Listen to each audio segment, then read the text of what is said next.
السلام علیکم ورحمۃ اللہ وبرکاتہ۔ الحمدللہ، الصلاۃ والسلام علی رسول اللہ، اشہد ان لا الہ الا اللہ واشہد ان محمدا عبدہ ورسولہ۔ جس طرح کہ ہم نے آپ کی خدمت میں عرض کی تھی کہ ہم ریکارڈنگ کر رہے ہیں کتاب ارکان الاسلام، جس کے مؤلف ہیں شیخ محمد بن صالح عثیمین رحمہ اللہ۔ ارکان الاسلام کے بارے میں سوال اور ان کے جواب۔ آج ہم پہنچے ہیں 51 نمبر پر۔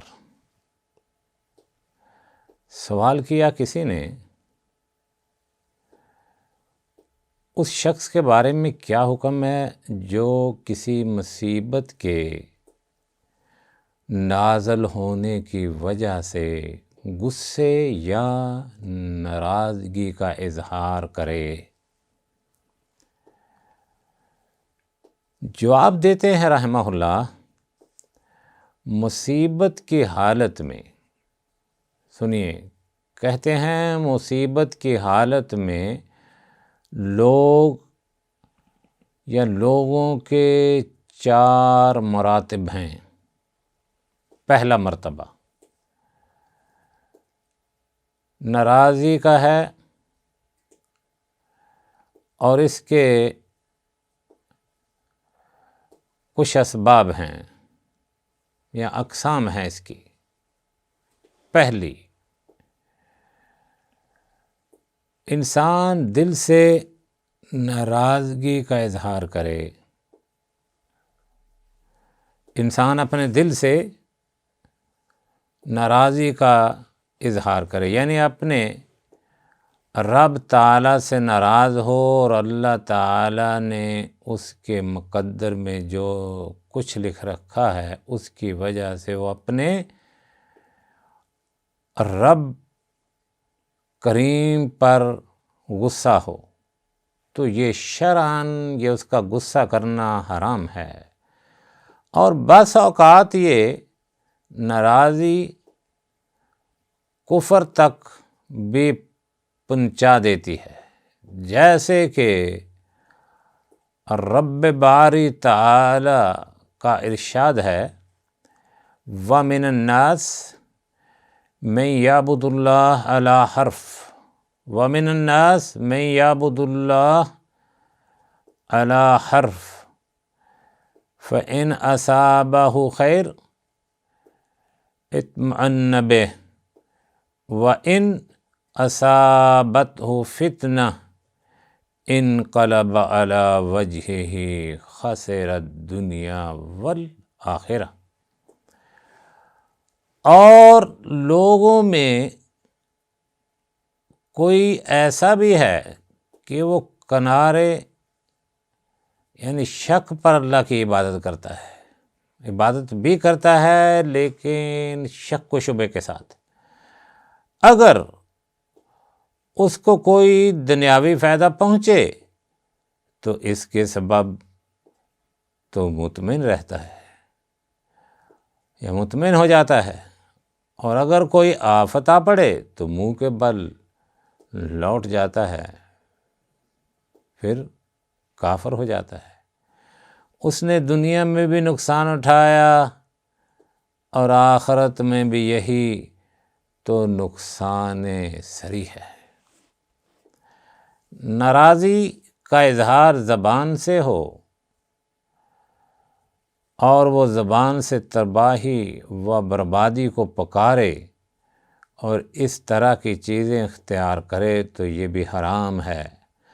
ناراضی کا اظہار اعضاء سے کرے، مثلا یہ کہ رخساروں پر تماچے مارے، گریبان پھاڑے اور بال نوچے، یہ تمام کام بھی حرام اور واجب صبر کے منافی ہیں۔ دوسرا مرتبہ ہے صبر کرنا، جیسے کہ شاعر نے کہا الصبر مثل اسمہ مر مذاقتہ لیکن عواقبہ احلی من العسل۔ اگرچہ صبر کا ذائقہ اپنے نام کی طرح کڑوا ہے، لیکن اس کے نتائج شہد سے بھی زیادہ شہری ہیں، میٹھے ہیں۔ انسان دیکھتا ہے کہ یہ چیز اس کے لیے بہت ثقیل ہے، مگر وہ اسے برداشت کر لیتا ہے، گو وہ اس کے وقوع پذیر ہونے کو پسند نہیں کرتا، لیکن اس کا ایمان ناراض ہونے سے اسے بچا لیتا ہے، پختہ ایمان رب کریم پر۔ مصیبت کا وقوع اور عدم اس کے نزدیک برابر نہیں ہے، مصیبت کا وقوع اور عدم اس کے نزدیک برابر نہیں ہے۔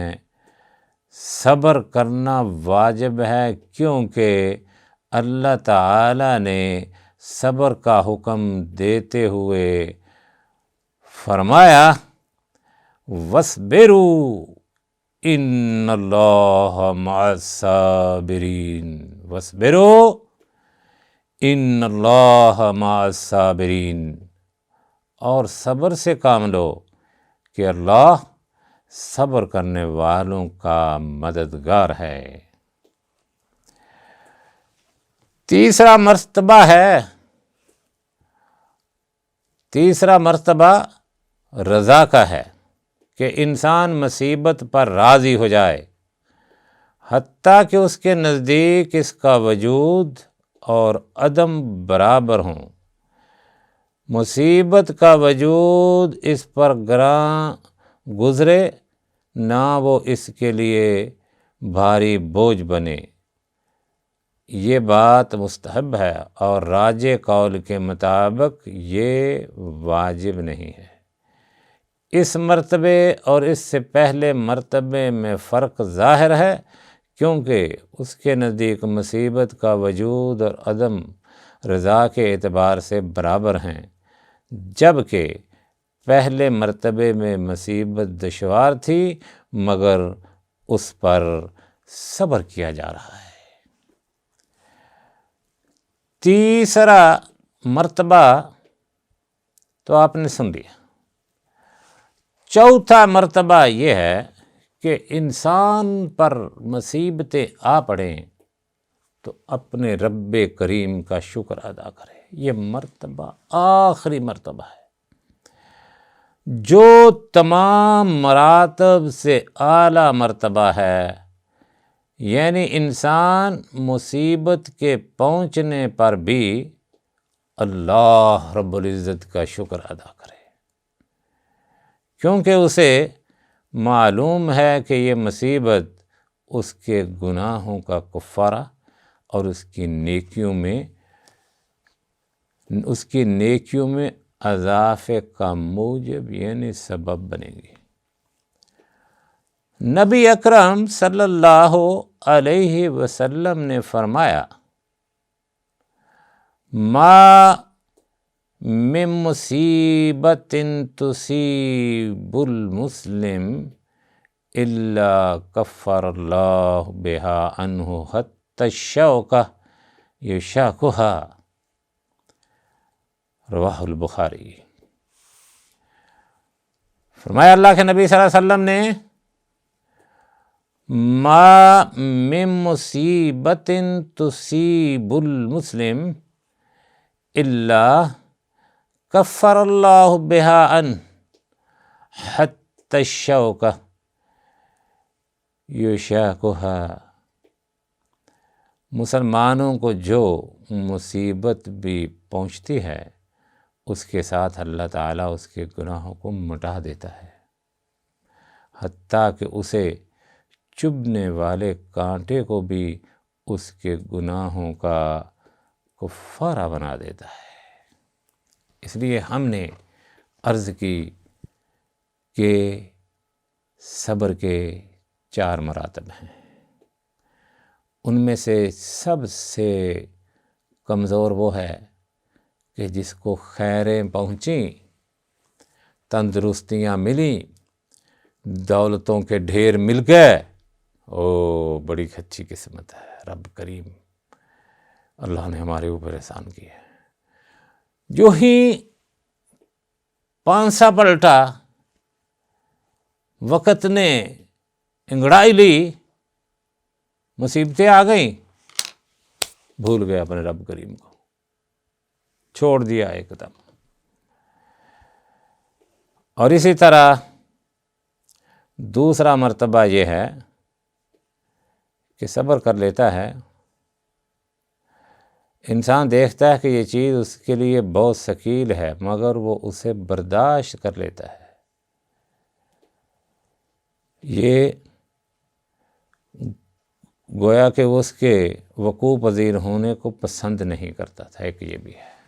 تو اس لیے یہ 4 مرتبے ہیں، انسان خود حساب لگا لے کہ اس کا مقام کہاں ہے۔ اللہم صلی علی محمد وعلی آل محمد۔